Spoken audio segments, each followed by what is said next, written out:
જવાબ આપવાનો બરાબર.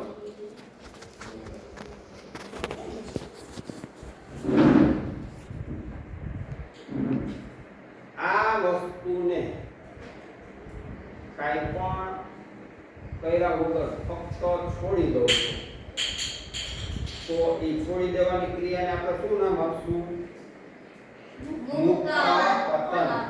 એટલે કે પદાર્થને કાંઈ પણ બળ લગાડ્યા વગર છોડી દઈ એને મુક્તાપતન કહેવાય.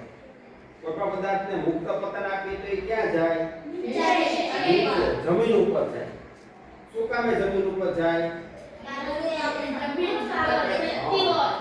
તો કે જમીન છે એ દરેક પદાર્થને પોતાના તરફ ખેંચે છે અને ખેંચાણ બળનું નામ શું? ગુરુત્વાકર્ષણ બળ. હવે આ જગ્યાએ આ પદાર્થને આવી રીતે ઉલાડી પછી આવી રીતે આવી કોઈ જમીન તરફ આવે છે પણ શરૂઆતમાં ઉપર જાય છે. તો શરૂઆતમાં ઉપર જવાનું કારણ શું? આપણે તેના ઉપર બળ લગાડ્યું બરોબર, એને તાકાત આપી. તો એ તાકાત જેટલી આપી હતી ત્યાં સુધી ઉપર જાય, થોડી તાકાત આપી તો થોડું ઉપર જાય, વધારે તાકાત આપી તો વધારે ઉપર જાય. એટલે કે એના ઉપર જેટલું બળ લગાડવામાં આવે ત્યાં સુધી ઉપર જાય. પણ જેવી બળની અસર ઓછી થઈ જાય, શૂન્ય થઈ જાય એટલે જમીનનું બળ ચાલુ થાય. એટલે કે જમીન છે એ પોતાના તરફ ખેંચવાનું ચાલુ કરે અને એને આપણે ગુરુત્વાકર્ષણ બળ કહીએ.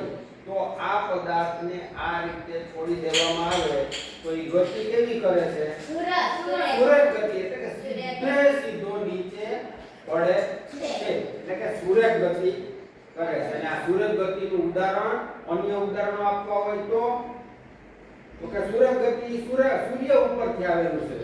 કેમ સૂર્ય ઉપરથી આવ્યું?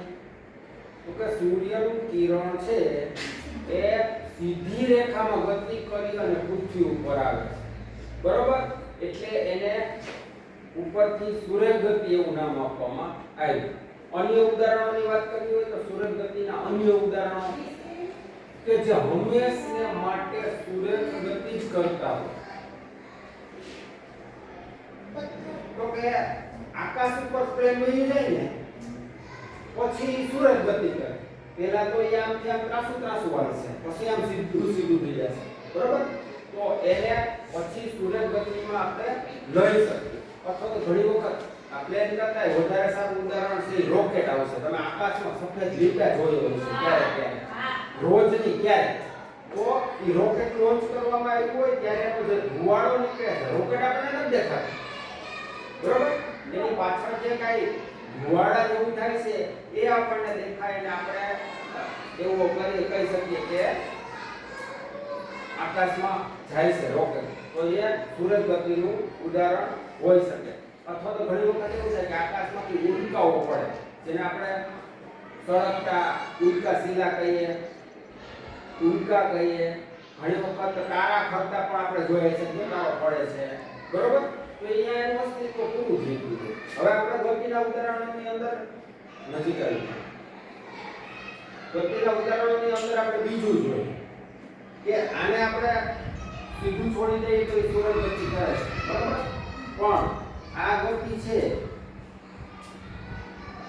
લોખંડ દેખાય ને, તો આ ગતિ કેવી છે? અથવા તો નામ ના આવડે તો કઈ નહીં, પણ અવિગતિ કરતા ઉદાહરણો ક્યાં? હોડી એટલે કેવી હોડી? ઈ આવી રીતે થોડી હોડી. એટલે ઈ પણ એક પ્રકારનો હિંચકો જ કહેવાય. ઈ હિંચકો જ છે, ફક્ત એની અંદર આકાર હોડીનો આપ્યો છે બરોબર. હોડી જેવા આકારનો હિંચકો બનાવ્યો છે. ઈ તો હિંચકો જ છે. હવે હિંચકા સિવાય એવી રીતે ગતિ કરતું બીજું ઉદાહરણ કઈ યાદ છે?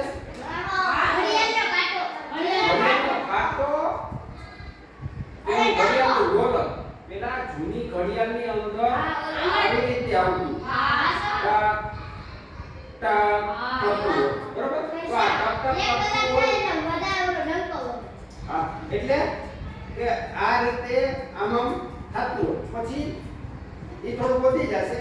તો આને આપણે ઘડિયાળના લોલકની જેવી ગતિ કરતા કેટલા અન્ય ઉદાહરણોમાં આપણે એક વસ્તુ જોઈ કે હિંચકો આવ્યો, ઘડિયાળનું લોલક આવ્યું, પછી ઘણી વખત આપણે હાઈલા જતા હોય ને તો આપણા હાથે આમ થતા હોય, બરોબર ને?